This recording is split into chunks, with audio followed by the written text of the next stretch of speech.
ذات نے تمہیں دھوکے میں ڈالے رکھا.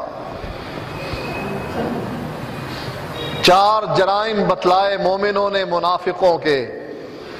سوچیں کہیں ہم میں تو کوئی ایسی نشانی نہیں جو 4 نشانیاں گنوائی گئیں. کہیں ہم نے تو اپنی جانوں کو فتنے میں مبتلا نہیں کیا.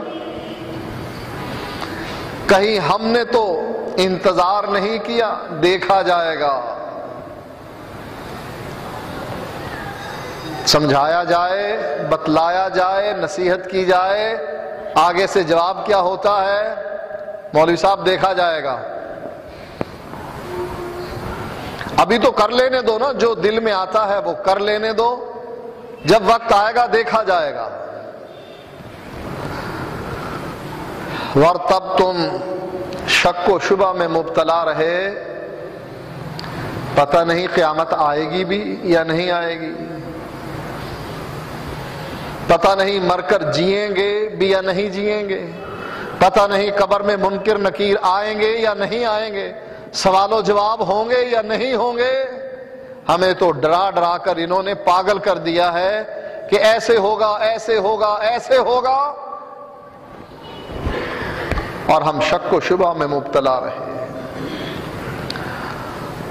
وغرتکم الامانی،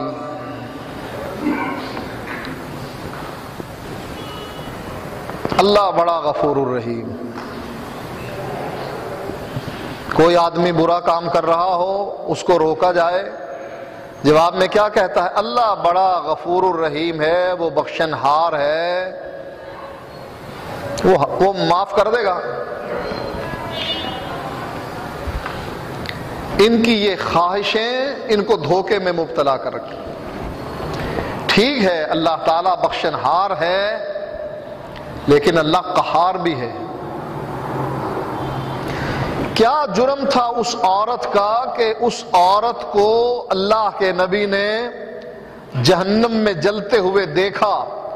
آپ نے فرمایا اس عورت نے ایک بلی کو باندھ رکھا تھا، نہ اس کو چھوڑتی تھی کہ باہر سے کچھ کھائے، نہ اس کو خود کھانا کھلاتی تھی، وہ بھوکی پیاسی مر گئی.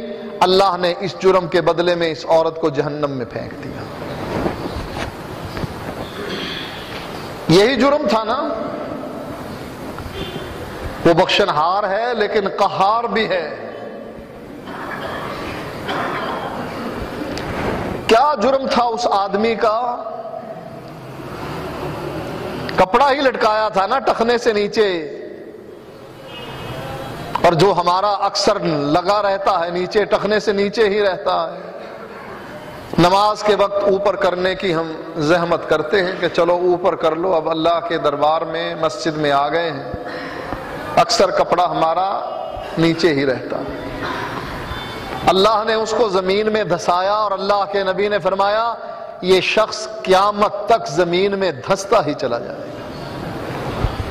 صرف اس جرم کے بدلے میں. تمہاری خواہشات نے